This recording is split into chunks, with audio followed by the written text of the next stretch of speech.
Hello and welcome to the i3 podcast. My name is Wouter Klein and I'm the Director of Content for the Investment Innovation Institute. For more information about our educational forums for institutional investors, please visit our website at www.i3-invest.com. There you can also subscribe to our complimentary newsletter i3 Insights, in which we discuss investment strategy and asset allocation questions with asset owners around the world. Now, as you all know, we love our disclaimers in this industry, so here's ours. This recording is for educational purposes only. It does not constitute financial advice. Please enjoy the show.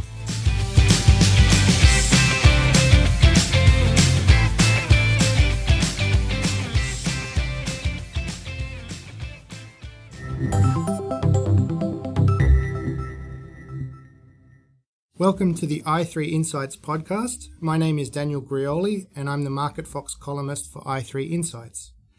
One of our aims for the i3 Insights podcast is to chat with a wide variety of guests drawn from different parts of investment and finance. We encourage our listeners to check out previous episodes of the i3 Insights podcast, where we consider all sorts of topics, including asset allocation, emerging markets investing, after-tax investing, and qualitative investing. You can also follow us on Twitter at i3invest and at market_fox. Today I am joined with Mike Cantara. Mike's a Senior Managing Director with MFS in Boston. He holds several roles within MFS. Most notably, he serves as the co-chair of the MFS Sustainability Group. We're going to talk today about all things ESG, that's environmental, social, and governance investing. But first, we're going to find out a little bit about Mike and how he came to work with MFS on ESG. So without further ado, I'd like to welcome Mike to the podcast. Mike, thanks for joining us today. Thank you very much for having me. So tell us a little bit about yourself, Mike. How did you get started in the industry? As I mentioned before, I'm based in our Boston office and am local to, or a Boston native, I guess you could say, a New Englander, and came into the business almost 30 years ago. And initially at Fidelity, where I spent about 10 years. In the last 18 plus years, I've spent at MFS in a variety of roles on the investment side and then more recently on the distribution side. And much of that time has been with a focus around sustainability. Okay, so tell us about your first job at Fidelity. Where did you start out? I actually started in what was then known as the Fidelity Management Trust Company. So this was the precursor to the institutional business and a focus there on non-U.S. portfolios. So I started as a portfolio analyst working on EFA strategies, and then that eventually grew into taking on responsibilities for or getting involved in our global equity strategies at MFS. So I'm thinking back 30 years ago, non-US investing would have been quite novel, I'm guessing. It was, and I remember the early days of a lot of work proving the case of the home country bias and the benefits of diversification. And of course, at the time, there were lots of capital restrictions keeping money at home in many countries around the world. So we certainly have evolved from there, where now it seems to be almost a seamless integration of everything global, both on the fixed income side as well as on the equity side. So things do change. Did you always want to get into the investment business? I think it came at an early stage where I had always gravitated more in the math direction, had an interest in investing, and then I think it kind of was crystallized for me at an early age with perhaps an interesting or relevant story, and that is I grew up, as I said, in New England, in Maine specifically, which is about a 2-hour drive north of Boston, and went to a Catholic school as a young boy and came home one day and told my mother that I was thinking about the priesthood. And she was very intrigued by all of that and asked me a bit more about my rationale. And the rationale was the priest in our parish happened to drive a Mercedes, which in the early 70s in rural Maine stood out out quite a bit. And I then came to find out that it wasn't actually his Mercedes, and decided that I was going to probably change my profession, not so much to that sort of calling, but thinking about where can I go from an investment standpoint. So that was certainly an early experience that got me set down that path, much to the disappointment of my mother and grandmother, I might say. Well, it's quite a different vocation, isn't it, I guess? It is. To the priesthood. It is. There are probably many differences, but I guess you could find some similarities if we looked hard enough. Interesting. So back in the early days, who were some of the important mentors and influences that helped you along the way? I think, influences and mentors are different categories, but certainly well-known investors, Peter Lynch, going to Fidelity, couldn't help but really follow what he was doing. I never worked with him directly, so an influencer.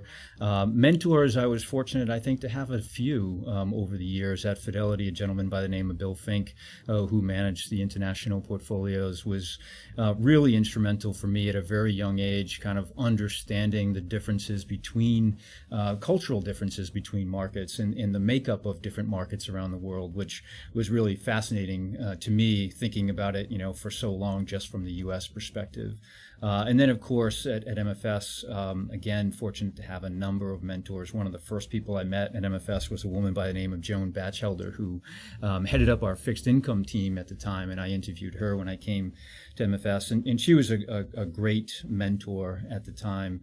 And then on the investment side, working very closely over the years with Dave Antonelli, who's vice chairman of MFS, Dave Mannheim, who's a previous portfolio manager at MFS, I think were some of the real key influencers and more importantly, in this case, mentors for me as I was evolving through my career.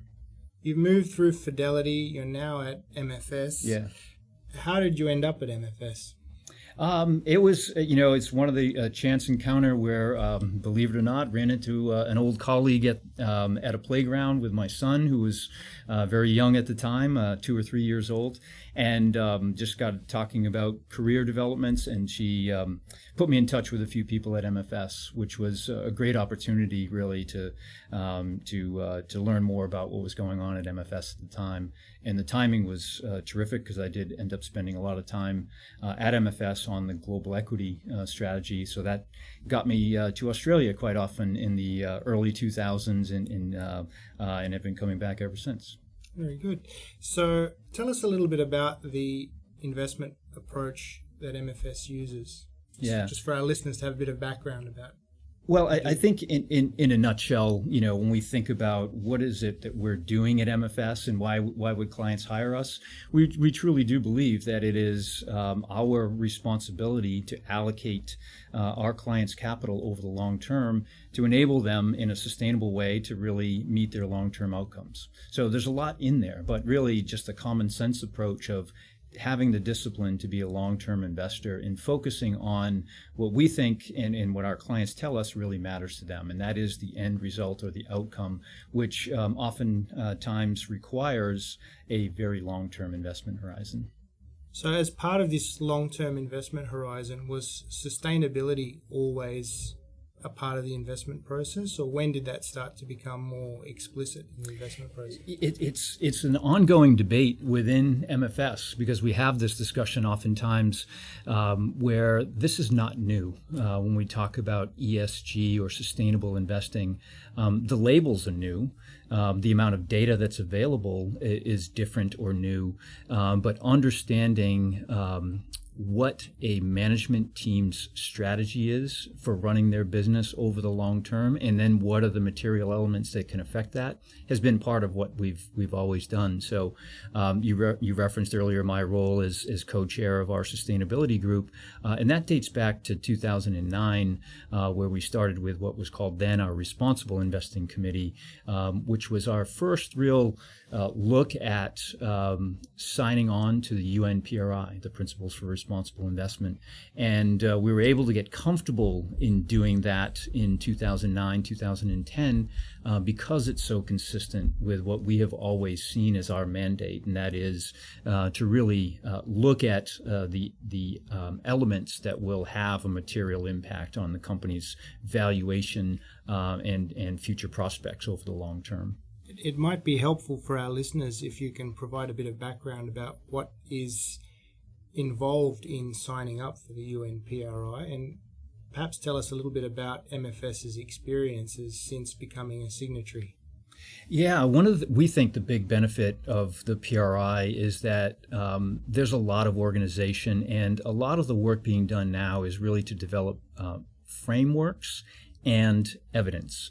And so frameworks which help not only asset owners but investment managers really understand how to establish the right investment policies, procedures, et cetera, to do that. And then on the evidence side, what we're finding, and we've had several of our ESG analysts and opportunities to get involved in collaborating on various projects, from tax avoidance from a couple of years back to more recently a lot of focus on income inequality and more social issues. So one of the big benefits we think is to allow us to collaborate with other industry participants in order to try and solve some of these bigger problems. So it's been a relationship that has worked out really well. In fact, we are going to be the lead sponsor of the PRI in-person event that's happening in San Francisco in September. So hope to see a lot of your listeners there. Very good. So in terms of your clients, how have you seen their ESG journey progress over the last 10 years or so? Yeah, I think it's, as we observe sort of on a global basis, we tend to think about three categories that we could kind of group investors into. And the first, the skeptics or the followers. So these are ones that still need a little more convincing. And then we would say the believers. So there's evidence there, and it's more a matter of figuring out what to do next or how to move the process along. And then there's a category that I would call leaders, which are really at the cutting edge of a lot of the newer elements, I would say, of ESG investing, and a lot of times that means impact investing or having direct investment. So that is still a relatively small cohort, but I think is particularly within the institutional space, led by many of the Nordic countries, certainly led by Australia, New Zealand with some of the superannuation funds there, and I would say Canada is another area. The notable absent from the list is the U.S., and although there are some leaders in the U.S., I think as a region, as a country, still further behind other parts of the world. So if you had to put the U.S. in one of those three buckets, the skeptics, the believers but unsure of how to progress, or the leaders, from your comments, I'm guessing they're not in the leaders. So would you put them in the average U.S. investment group into the skeptical bucket, or the not sure how to progress bucket? I think more in the believers and trying to figure out what to do now. I think there's too many powerful trends that are happening to really deny that. And by that I mean, for a while there was a lot of back and forth and debate about the academic research. But when we look at it now, 90% of the academic studies do verify that there's at least some positive correlation to financial performance for companies that pay attention to material factors. And I think that's an important distinction maybe we can come back to. But also really thinking about how that gets implemented. The skeptic part of this, I think, is still there, and a lot of that, I think, can be seen through the lens of the current administration in the U.S., where pulling out of the Paris Accord, rolling back a lot of things that are related to regulation. Again, not ESG specific, but just the general trend. But despite that, what we're seeing from the industry is companies are still signing up for those scenario targets, and investment managers and asset owners alike are still pursuing this path. So to me, that's encouraging, because it does imply, at least as an industry, that we're not going to wait for regulation to tell us what we should be doing. We're figuring that out. And so that's why I think you're starting to see more move squarely into that believers camp from the U.S. side. Okay. So you've told us a little bit about the journey at MFS and what's happening on the client side of things. Yeah. How about with companies themselves? What changes have you seen with companies over the last 10, 15 years on the ESG front? Yeah, well, certainly there's been no shortage of glossy brochures on lots of corporate websites that talk about what each of these corporations are doing from a sustainability standpoint. But I think, more importantly, it's ending up in our engagements with the executive teams and boards when we're engaging at that level. There's, I would say, more of a requirement of transparency and evidence, and so a lot of the some of the marketing slogans that have been used regarding sustainability just don't cut it when we're talking about specifics with companies. So we're seeing, in some cases, CEOs or CIOs really wrestling with what's the right data elements, and I think that's at the heart of what the industry needs to solve right now. We've seen a tremendous amount of new data sources come out on whether it's climate or environmental risk or different measures of governance or social issues, worker safety, voluntary turnover. All of these metrics are becoming more commonplace, but we need a framework to be able to compare apples to apples. And I think that's kind of the state of where we are right now. There's a lot of great data, but how do we use all that so that we, at the end of the day, still have some comparison? So company managements are asking the industry for guidance on that. And there's a lot of work being done by SASB in the U.S. Organizations like the PRI are doing a lot of work to try and bring some of those frameworks together, which I think will be additive, certainly, into the overall discussion. Do you think we'll ever reach a point where we have a common set of ESG reporting rules, similar to what we do with accounting, where you have GAAP or IFRS? Do you think that's on the cards? And if so, how far away is something like that? I do think that's that's where we're heading, and I think we need to, I would say, be a little bit cautious on that front.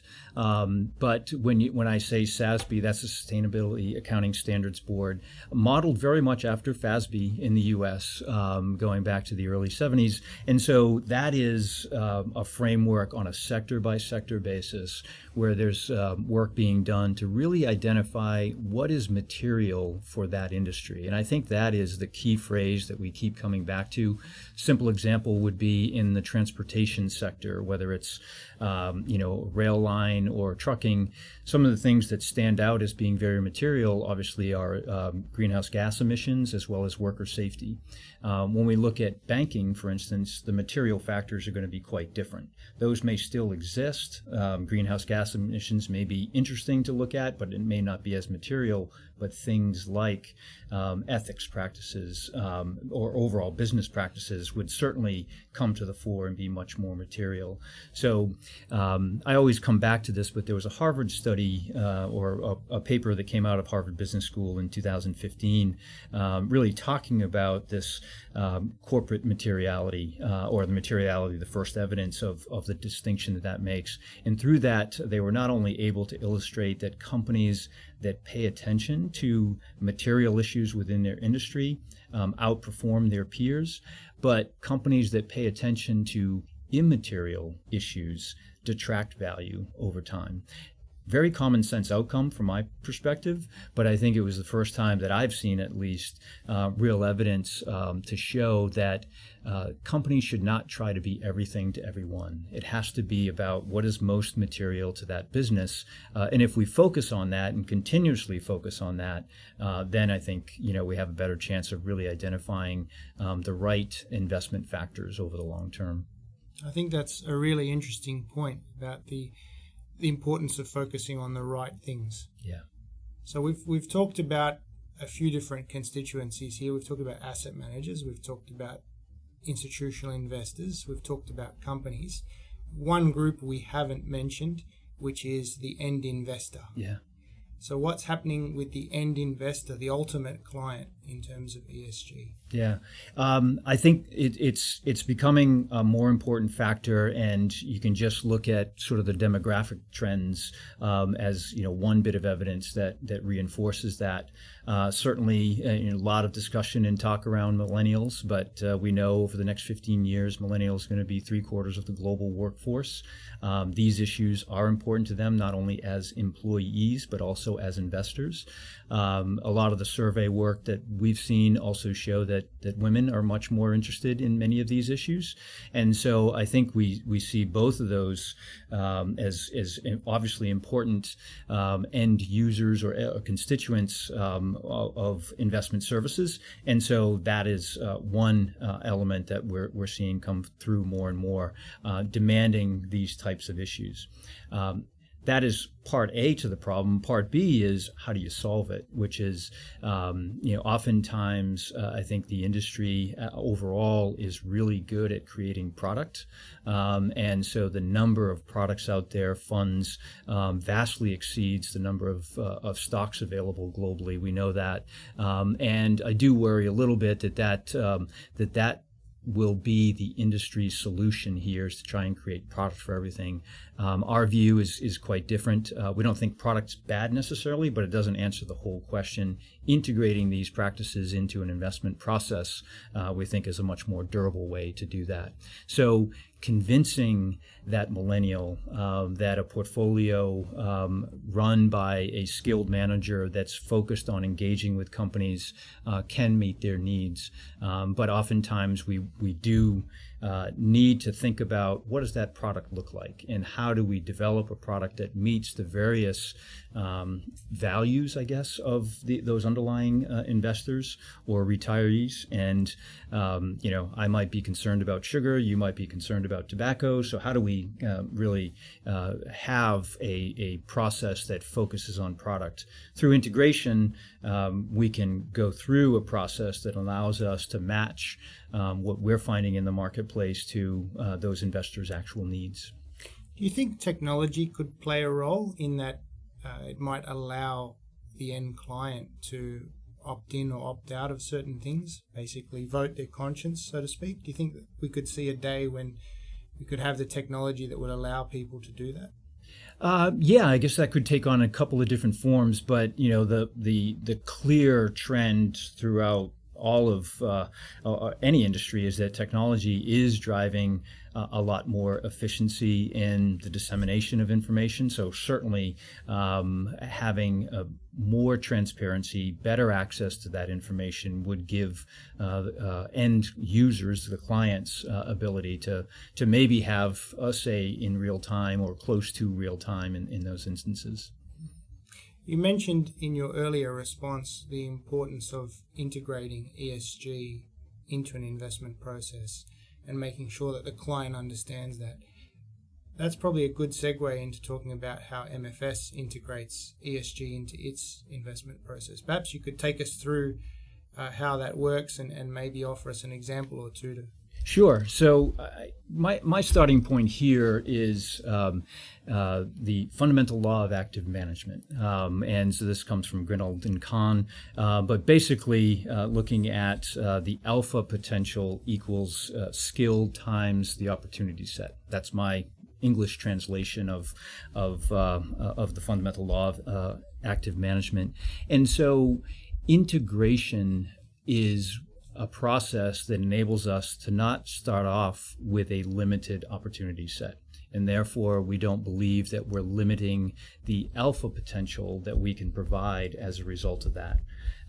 So as a skilled manager, we would think of ourselves as certainly a skilled manager, having a very deep global research team, really charged with identifying or sifting through that opportunity set to screen out, not up front, but through our analysis process of companies that either meet our long-term criteria or don't. And so it is very much in that sense of integrating this into what are the long-term drivers of this business, how much visibility do we think we have into those drivers, whether they fall under an E, S, or G category or not, is kind of less relevant in many instances as thinking about what is the long-term valuation. One way maybe to put that in perspective, or at least how I think about it, using the U.S. as an example, the S&P 500, currently the overall market value of intangible assets to tangible assets of the companies in the S&P 500 is a ratio of about 84% to 16%, meaning 84% of the value of the S&P 500 is in intangible assets. That's brands, that's research and development, it's services, it's intellectual property, compared to 1975, where those numbers were basically reversed. That 80+% would have been in physical assets. The market cap of the S&P 500 would have been attributed to more to physical assets. So I think that trend to more intangible assets is very consistent with how we have to think about some of these ESG issues. They're long-term, they're meaningful.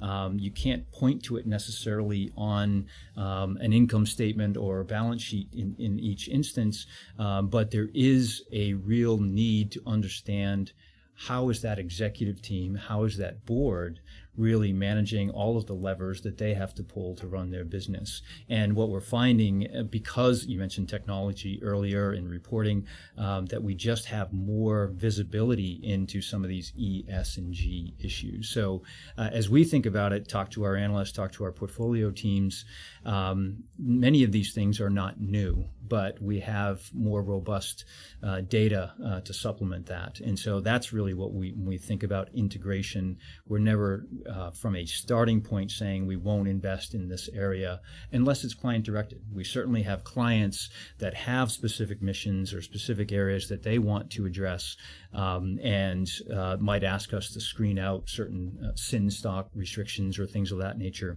which again, mechanically is very easy to do, and so there's not a lot of value added in that process. In my view, we think the real value add comes through the integration and kind of making those hard decisions about where we want to allocate our clients' capital. So do you have a separate team of analysts that's looking at ESG issues, or is the same analyst that's covering the stock, are they also looking at that company for its scoring across ESG-related issues? Yeah, it's both. And so we do have dedicated ESG analysts, both on the equity and the fixed income side. And I would say that our overall integration is really trying to marry a bottom-up view with a more, I'll say, top-down or thematic view. So our ESG team focuses on specific issues. I mentioned tax avoidance earlier, income inequality, water scarcity. Some of these really big global issues are led by our ESG analyst, and then they are working side by side with our fundamental analyst. So we only have one rating on a buy, hold, sell rating system. We don't have a separate ESG rating. Again, this is integrated, and we only are looking for one signal: do we want to own this company or not? And then understand the thesis behind that. And what we're finding as we develop this more and more is that there's always two or three key elements to why we own that security, and more often than not, we're finding that E, S, or G is one of those elements. And so including it in that way is how we think about it. Perhaps you could help our listeners with an example. You mentioned some big themes that the top-down ESG analysts are looking at, such as tax, income inequality, and also water usage. So how does a big theme like, because we're all aware of those issues. Right. Let's take water, for example. Yep. In a lot of third world countries, water is a problem, and a lot of companies use it irresponsibly. They damage the water supply, they hurt the local population. So we all know that, but how does that actually translate down into stock call? Yeah. Again, it's really trying to build the mosaic and using the work done from our ESG team and the analysts on the ground that are responsible for those companies. So, I think a great example of that is some work that we did looking at Chinese beverage companies. And in this particular case, there was one beer manufacturer that was expanding their bottling operation and manufacturing production, but doing so in areas of extremely high water stress. And so that was something that we looked at based on work collaboration between our ESG analyst and the fundamental analyst on the ground. So the fundamental analyst was really able to identify where this expansion was taking place, and our ESG analyst, by locating some very specific water scarcity maps, was able to overlay that on top of the company's expansion plans, which really highlighted the risk from our perspective. And so that prompted lots of questions with the management team and how they were going to handle the stakeholders in that case. As you rightly point out, that's a very significant social issue if you're trying to expand in areas that have that level of scarcity. So as a result, that really affected the discount rate that we were using to value that company, and in really an appreciation of the potential for the risk that they were going into, or the potential for the risk of failure of executing on that strategy because of some of these issues. So that's a tangible way where we're able to, in this case, use a higher discount rate, which would lower the current valuation of that company, making it less attractive as an investment option. So we try to use those, in some cases, qualitative or subjective assessment of how management in particular will handle certain issues and translate that into, in this case, a discounted cash flow metric. Okay, so if I understand you correctly, unless the clients asked you to specifically avoid certain types of companies, how you reflect ESG risks is via the discount rate? Not in all cases, but via the valuation. So in this case, it was the discount rate that was used in a discounted cash flow valuation that was flexed. But in other cases, it might be a specific line item within our modeling. So as an integrated research process, we're building all of our own earnings and valuation models, which won't be surprising to you. And so it can come in different forms. We don't use a DCF or discounted cash flow calculation in every industry, so it will vary. So that's just one example of the way that can show up. But the point is the same, which is somehow we have to reflect this in the actual valuation for this to be comparable or to really drive a decision on a particular security. So I'm going to ask you to take a stab at something, and I'm not going to hold you to the answer because it's a guess. Okay. But if you had to think across MFS's global investment research coverage, if you had to pick a percentage, and it's a guess, what percentage would you say are companies where ESG is really going to drive the result of whether or not you invest, whether it's via the discount rate or some other factor in the valuation, as opposed to companies where ESG, for whatever reason, is not a big driver in what they do? It's a very high percentage, I would say, and I don't want that to sound like or imply that we're focusing more on ESG issues. We're focusing on the same issues we always have, which is trying to understand what are the key drivers of companies. And as I said before, it may just be because of the labels that are being used and more conveniently now, or more often now, but that is coming in too. So it's I don't really have a precise guess, but I would say it's the vast majority where worker safety issues are coming into play, water scarcity, income inequality, all the things that we've been talking about. It's really getting harder and harder to find a company that isn't going to be affected at some point by one of those things. We can call them ESG issues, you can call them something else as you like, just don't ignore them. They're going to have an impact on the valuation of those companies. Okay, so I think it's fair to say it touches most organizations in some way. In some way, and I think from the corporate perspective, at least a lot of the dialogue that has come out from CEOs or CFOs in the last number of years, and within the ESG community overall, I think has been very focused on the E part of it.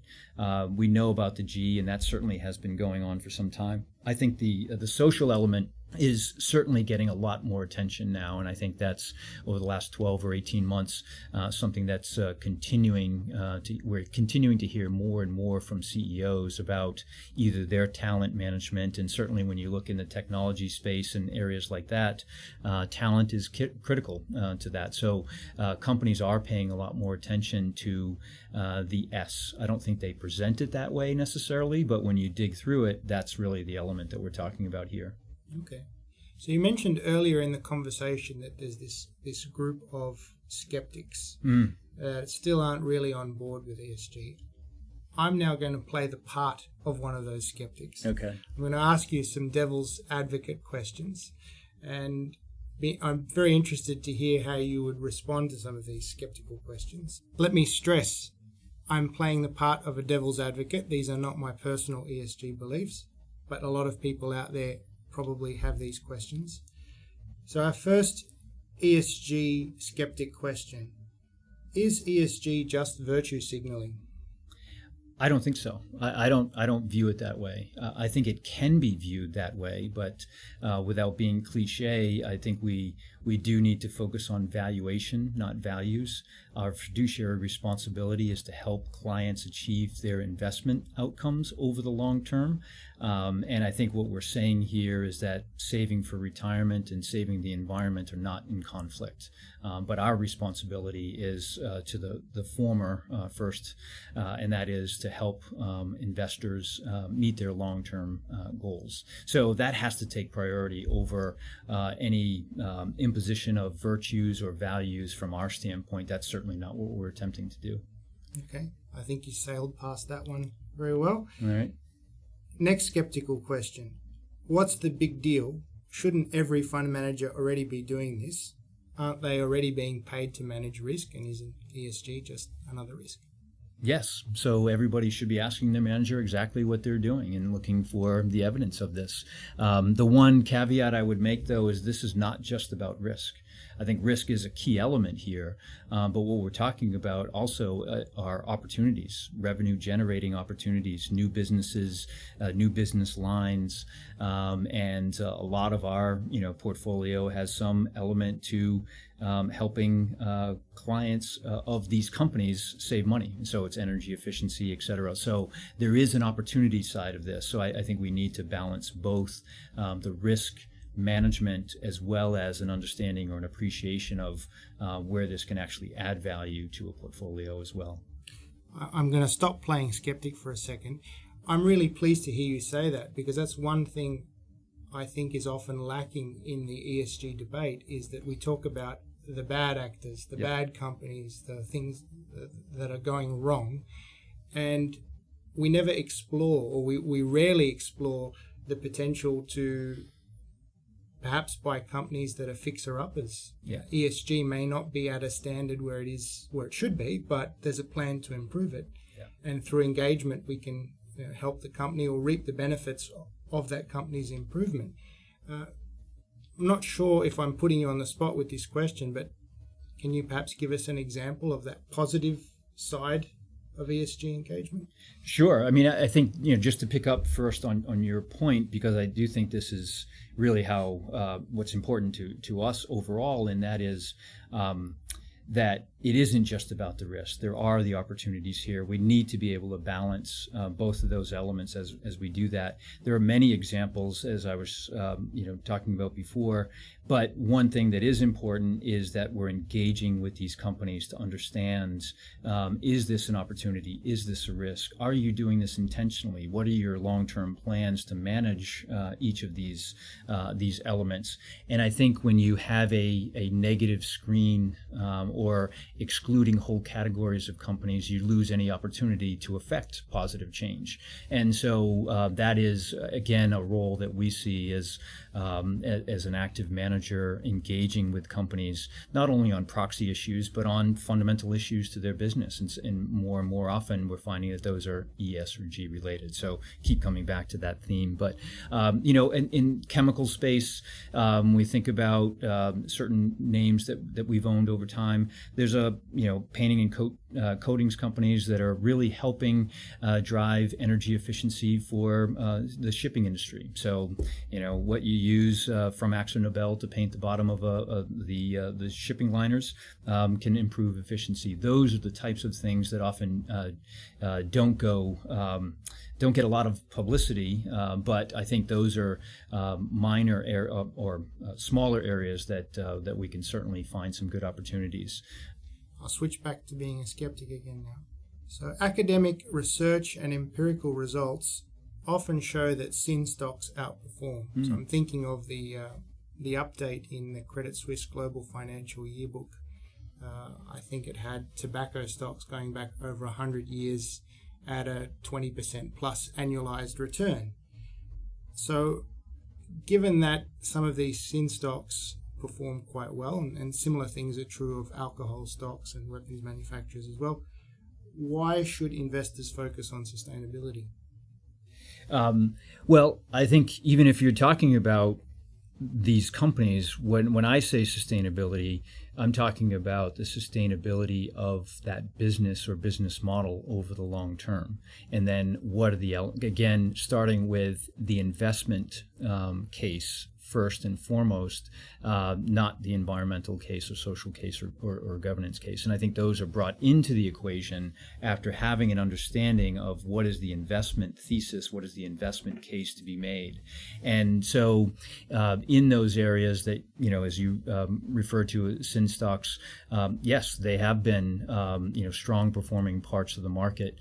To me, that's not the entire point, which is what are we trying to accomplish within the portfolio? And so it's perfectly legitimate in my view, at least, to build a portfolio where an organization might not want to include those names. We have to have a discussion about that and recognize the realities that could impact relative returns, but it is manageable. There are substitutes in some cases within consumer staples or other things that we could invest in that get some industry exposure or some other trend that may be happening that doesn't perhaps include tobacco or alcohol or firearms or something along those lines. I think that's a really good point. And if I think of my own personal experience, I had a grandfather who died from lung cancer when I was not even 2 years old, so I never really got to know him. So I personally would never invest in a tobacco stock because I've experienced firsthand the negative effects. But I'm also very well aware, as you just mentioned, that I'm giving up returns doing that. I'm comfortable making that call. And that's something that I've noticed is sometimes a bit missing in the ESG discussion, because everybody talks about the importance of being a fiduciary and having values and sustainability. They don't always talk about the point that sometimes those values may cost you return, but that's okay. Yeah. And there was a great piece of research that Cliff Asness put out from AQR on his blog probably about a year or so ago, called Virtue is Its Own Reward. I'm interested to hear your thoughts on this. Do you think the providers of ESG investment strategies should be talking with their clients more about this issue in terms of, well, having your values is a good and appropriate thing to do, but you may not be able to have your cake and eat it too in terms of returns? Yeah. Well, I think that it's very difficult within, the kind of extended principal agent chain that happens within our industry. So you asked earlier about the end pensioner that we're actually here serving, but there are a lot of intermediaries in the way, whether that's at the corporate level, the investment manager, and then extending that out to the companies that we're investing in. So actually implementing that across a diverse set of pensioners is quite difficult, as we've referred to a couple of times, in order to capture each of those elements. So I think with the integration approach, it really is making sure that there's good alignment between the asset owner and the asset manager on what are the values that probably will be prioritized, if we can say it that way, within this strategy that reflects the beliefs or mission of the asset owner organization.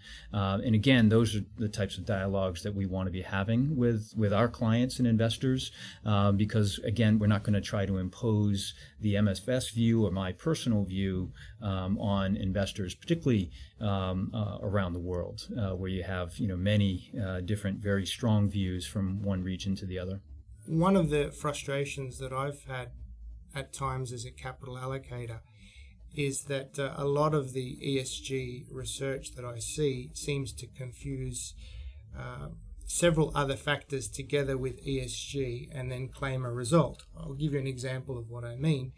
You'll get a lot of promoters of carbon neutral strategies, for example, and I'll talk about, well, we've created this index and we've reduced the carbon exposure of the index by X amount, but they haven't adjusted the index for sector or country risks, because obviously if you're eliminating companies that are heavy carbon producers, you're largely eliminating capital intensive industrial companies, and we know over the last 10 or 20 years those companies have largely underperformed. And as you said earlier, when you talked about the composition of the S&P 500, you can see that reflected in the composition of the S&P 500. That's the businesses that have intellectual capital rather than physical capital that now dominate. So I kind of wonder, and it's always been very difficult as an allocator when looking at these strategies, to actually tease out, well, how much of this is actually improvement due to ESG and how much of it is due to sector or country or some other factor that's getting mixed in. Yeah. Is there any tips or suggestions you can give allocators like me when looking at ESG strategies to sort of figure that out? Well, I think that, a lot of these are the same thing, just using different language. And so parsing through that is what has gotten, in some cases, more difficult. And I think there's kind of the irony, and this is not new, but we've seen such a proliferation of data providers or data sources or rating agency on ESG. Clearly, this is an area where lots of people are focused on various commercial opportunities, and so I think we need to be a little bit careful about not over-engineering many of these processes, and that's why I like as you just referenced, the reference to intangibles. This is something that we've been dealing with for a long time within the investment space, and so we have to really be disciplined about which parameters are actually affecting the long-term valuation. And I think separating that valuation from, again, the values or virtues is an important step in this process. So there are some, great data providers out there, lots of rating agencies. We try to supplement sort of an overall view and another perspective, or that third-party view, with very specific data sets when we have an issue like looking at water scarcity, or the Carbon Disclosure Project, CDP, has a lot of great data sets on various climate issues that we can incorporate into our primary research as well. So I think it's finding that combination of maintaining the discipline of your investment style, but finding the right ESG data sources to really supplement that. It's interesting to hear you bring up the topic of the research providers and their role in this process. I'd like to tell you a little story, a personal experience from the recent past, an experience in a portfolio that I was responsible for recently. And I'd like to get your thoughts on what I think is the moral of the story, and that is, where do you draw the line with some of these issues? Because it can be quite unclear. So I'll tell you the story, and then perhaps you can answer with your thoughts on where you can draw the line on some of these things. We had a stock in the portfolio, and that stock was Boeing. And Boeing is an interesting stock because depending on how some of the research providers look at it, it can be screened out for cluster munitions or not. So when we looked at it a little further, we found that Boeing's revenues, most of those revenues come from the production of airliners. There's a very small portion. At the time, I think it was around about 5% that came from the production of weapons. And one of the weapons that Boeing produces is a fighter jet. Now that fighter jet is capable of deploying cluster munitions, but Boeing doesn't actually make cluster munitions. So what we found was, depending on the research provider, and even within the same provider, depending on how strict you wanted the criteria to be, I'm thinking of one provider that had 4 categories of strictness, and Boeing was okay for the first 3 but not for the 4th.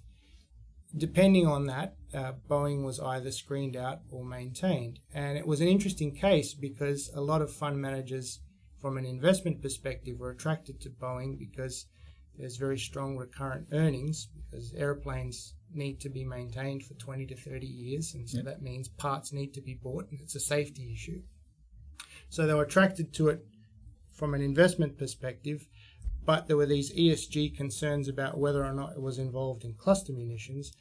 And as we saw last year, Boeing was one of the best performers on the Dow, a very strong performance. So I'm not asking you to talk so much about Boeing as a company, but just to illustrate this idea of where should we draw the line, because sometimes it's quite hard to tell what is or isn't acceptable. Right.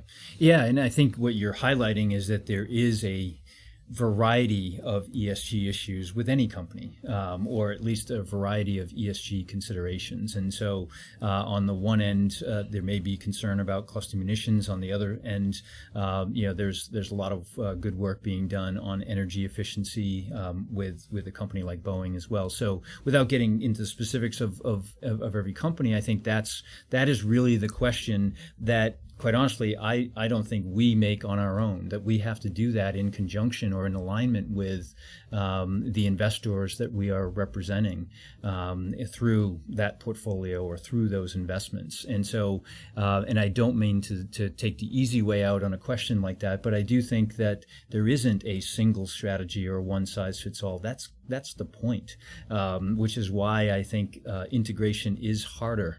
It takes more energy, effort, resources, time, but I think it's a more durable process, and one where you can get at these things and have a dialogue between investment manager and asset owner on what is it that we're really trying to do. And that's, I think, one of the pitfalls of the screens is that if you screen it out, you never get the opportunity to engage or change behavior. And that's something that I think, I would want to hold on to as long as possible in order to not limit that opportunity set. I think that's a very good point. And you mentioned earlier the importance of frameworks. And I think a case like Boeing really highlights why frameworks are important, because a lot of these ESG considerations have secondary knock-on effects. And you really need a framework to be able to deal with that and to deal with it consistently. Yes, and I think that is the value of frameworks. It doesn't give you the precise answer each time, but it gives you the general answer and allows us to really communicate or triangulate around specific issues. We were chatting before the podcast about Tesla as an interesting example of another company that has various ESG factors at play. Perhaps you could tell us a little bit about what you see in Tesla from an ESG perspective. Well, I think it's an interesting example because it's often held out there as the almost the poster child of ESG with electric vehicles, and I think this is again coming back to the S part of this. So the labor force and the production concerns and safety concerns, and so this is one where certainly the ESG rating agencies had their highest rating on Tesla for some time. That came down earlier this year, but our fixed income analyst actually did a lot of the work around this when they were coming out with their issuance in 2017, and that's one that we we passed on because of concerns around a very aggressive production schedule.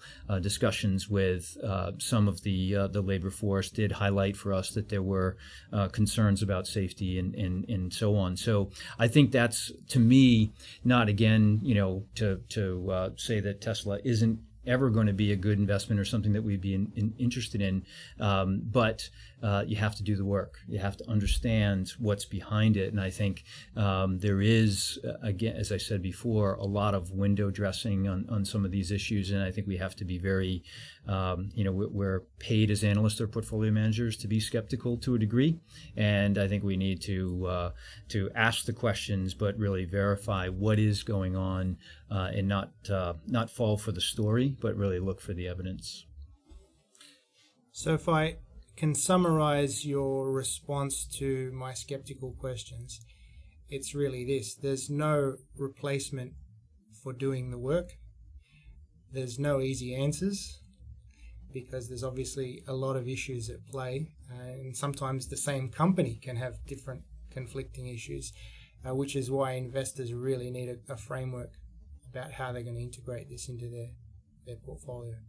That's right, and I think, but there is good news in that as I said earlier, I think the evidence does show that a well-structured investment program, disciplined portfolio management, I do believe that we can accomplish or make progress on both of these goals: help people save for retirement, but also have an environment that is certainly comfortable to live in, both from a financial standpoint, but from an environmental, social, as well as an overall governance or framework perspective. So, you mentioned some of these academic studies. Have any of them been able to put a number on the size of the impact that ESG investing can have?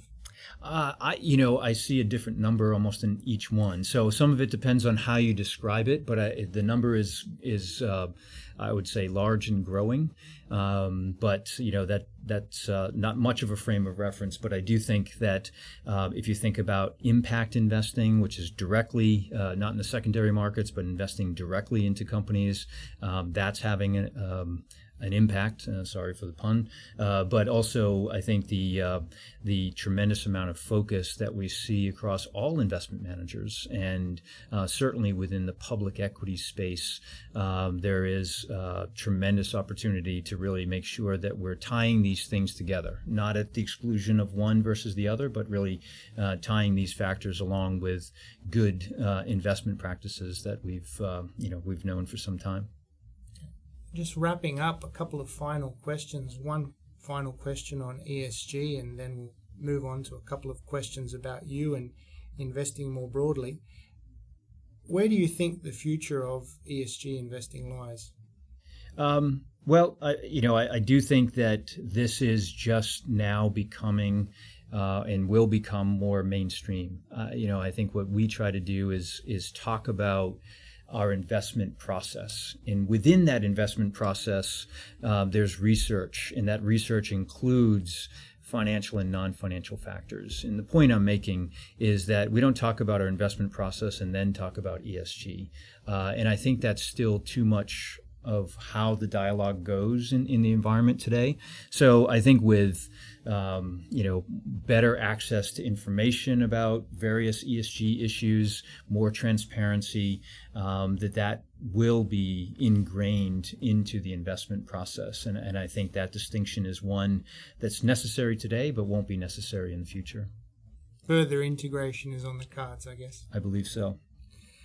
This is a question I love to ask experienced investors such as yourself, somebody who's been in the business as long as you have. What lessons did you have to learn the hard way in your career? For me, it really is around having an understanding from multiple perspectives. I think that's what I have tried to do both in any involvement I've had in the investment process. More recently, I've been involved more in the management side of things, and it really is about empathy and understanding the perspective of somebody else. And a lot of times, I guess that was ingrained in me early on. And a lot of this comes out from just doing different projects in big organizations where you have accountability, but not necessarily authority. And so how do you kind of build relationships and go through that negotiation? So that's a skill I think that we all need in a very dynamic world, and having a little bit of empathy and sitting, trying to truly understand the problem that a client is trying to solve or another investor is trying to solve, rather than just what I'm trying to problem solve for, I think is something that became necessarily at a very early stage and has stuck with me. I think that's a very, very good lesson, and I think we could all do with a bit more empathy at the moment. Yeah. So, can you give our listeners 3 tips to improve their investment decision making? Well, you won't probably be surprised at this point to hear me somewhat repetitive on this point, but I do think that first and foremost, it is having a long-term perspective. As savers, as investors, we need to really consider what is the purpose of that money I'm saving. If it's for retirement, then that's has a very long shelf life, and so we need to have that long-term perspective. And I make that distinction because I think there is a lot of noise in the marketplace. There's a lot of noise within ESG with all the different data providers coming in. So sticking to the long term, I think, is point number one. Following on to that, I would say is a discipline. Write down why you own the security and refer back to it often, because it will change, or the circumstances of the information in the marketplace will change, and it's a good reminder of why you set out in that direction in the first place. So I think that's important. The last thing I guess I would say is I think it's important for investors to have what I would call countercyclical courage. So don't follow the herd, and I think that's true when you're screening out names or thinking about what's going on in the marketplace. It kind of comes back to this: you got to do the work, got to have independent thought, need a network of trusted partners that you can bounce ideas off of, and if you do that, I think you can have some countercyclical courage, which is really where we can take advantage of some of the short-term noise in the marketplace. Okay, I think that's all very good advice. Long-termism, discipline, and courage when required. Right. I think we could all benefit by implementing that advice.